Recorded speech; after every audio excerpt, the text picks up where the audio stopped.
திரும்பும் திசையெங்கும் மரண ஓலங்கள். விழுப்புரம் எக்கியர்குப்பம் கிராமத்தில் விதவைகளின் கண்ணீர் குரல் இடைவிடாது ஒலித்துக் கொண்டே இருக்கிறது. மலிவு விலையில் கிடைத்த கள்ளச்சாராயம் பல உயிர்களை பலிகொண்டது மட்டுமின்றி பல குடும்பங்களின் எதிர்காலத்தையும் கேள்விக்குறியாக்கியுள்ளது. ஒன்றும் புரியல. நாங்கள் என்ன பண்ணுறது? நான் என் பொண்ணுக்கும் கல்யாணம் ஆகல, என் பிள்ளைங்கள வச்சு நான் என்ன பண்ணுவேன்? அவர் தான் எங்களுக்கு தூணுகோல். என் பிள்ளைங்க வேலை செய்யலாம் கூட அவர் ஒன்றி வேலைக்கு போய்ட்டு அவர் வண்டியாக வலை பொத்திட்டு வருவார். அப்படிலாம் இருந்து என் பிள்ளைங்க நடுத்தரில் விட்டுட்டு போயிட்டார். நான் இந்த வயசில் நான் இப்படிலாம் இருக்கணுமா?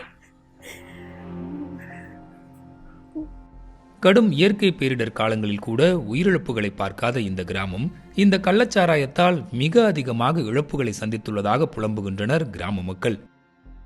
குறிப்பாக ஒரே குடும்பத்தைச் சேர்ந்த 3 பேர் உயிரிழந்த சம்பவம் அந்த குடும்பத்திற்கு மீள முடியாத துயரத்தை கொடுத்துள்ளது. பணம் தான் வந்தது. பணத்தை வந்து நாங்கள் என்ன செய்யணும்?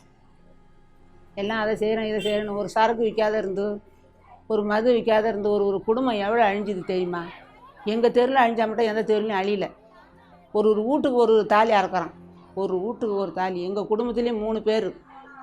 என்னைக்கு சாராயத்தை கொண்டாந்து வச்சாங்களோ அன்னைக்கு ஊருக்கு தீமிதி வந்துடுது. 600க்கும் மேற்பட்ட குடும்பங்கள் வசிக்கும் இந்த கிராமத்தில் கடந்த சில தசாப்தங்களில் மட்டும் குடிப்பழக்கத்திற்கு அடிமையான ஆண்களால் பல பெண்கள் விதவைகளாகி நிற்கின்றனர். 17 வயசில் எனக்கு கல்யாணம் ஆச்சு. கல்யாணம் கட்டி கொடுத்து எனக்கு 4 பசங்க பிறந்தது. சாராயத்தை பிடிச்சி கை கால் நடுக்கில் எடுத்துக்கணும், போக முடியாது வர முடியாதுன்ட்டு அவர் வலைக்கு வாருக்கு போகாத வீட்டை வச்சுருந்து செத்துட்டார். சிறு வயசில் இருந்து அவங்கவுங்க செத்தபடியாக தான் இருக்கிறாங்க. அப்போ எங்களுக்கு விவரம் தெரியல, என்ன விவரம்ன்றது தெரியல. சரி நான் மாமியான சாராயத்தை குடிச்சிட்டு செத்துட்டானுங்க, இவன் மாறி கொண்டு போட்டுன்னு இருந்தோம். இப்போ இருக்க இந்த சாராயத்தை குடிச்சு மேலே குடிச்சு ஒண்டியாக சாப்பிட்றானுங்க. இப்போ 6 பேர் கம்யூனிட்டியாக இருக்கிறோம் இந்த ஊரில். நாங்கள்